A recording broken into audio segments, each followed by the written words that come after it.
everybody's really, really giddy as far as seeing the end of this nightmare. Hearing from happy customers who've been vaccinated makes Bob Craig smile. That gets turned upside down when people complain about having trouble scheduling an appointment. They're frustrated. They're frustrated, particularly, people my age and that aren't whizzes on the computer. These things are hard to navigate. Krista Heisen with the Health Collaborative knows signing up to get vaccinated remains a challenge.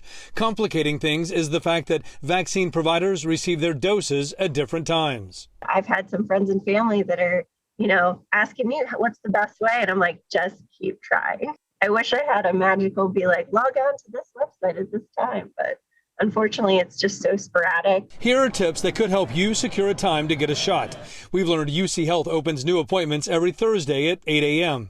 You can sign up using the My UC Health web portal, its version of MyChart, or call 513-584-DOSE.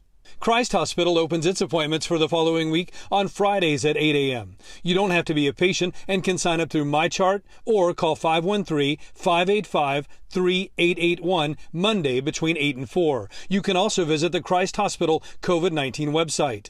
Knowing when appointments become available for the following week is especially important right now because in 7 days, any Ohioan 16 and older will be eligible to get a shot, which is not lost on Bob Craig.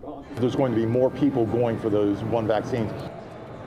Really a whole lot more people, but with so many numbers flying around, it can be easy to forget exactly what phase Ohio is in right now. Currently, people 40 and older in the state are eligible to get a shot, along with those who have certain underlying medical conditions. Reporting live tonight, Todd Dykes, WLWT News 5. Todd, we keep hearing about people who sign up to be on a vaccine standby list. What's the deal with that tonight? Yeah, Mike, I've talked to people over the past several days who've made it a point to ask their pharmacist or their local vaccine provider if they can be put on what are called the standby list to make sure that no dose is wasted at the end of a given day. Officials at TriHealth, for example, they tell us people can ask to be put on their standby list if they're eligible based on the state's current guidelines. Mike? All right, Todd Dykes leading the way tonight, bringing you all of the information you need, how to sign up for those important vaccines.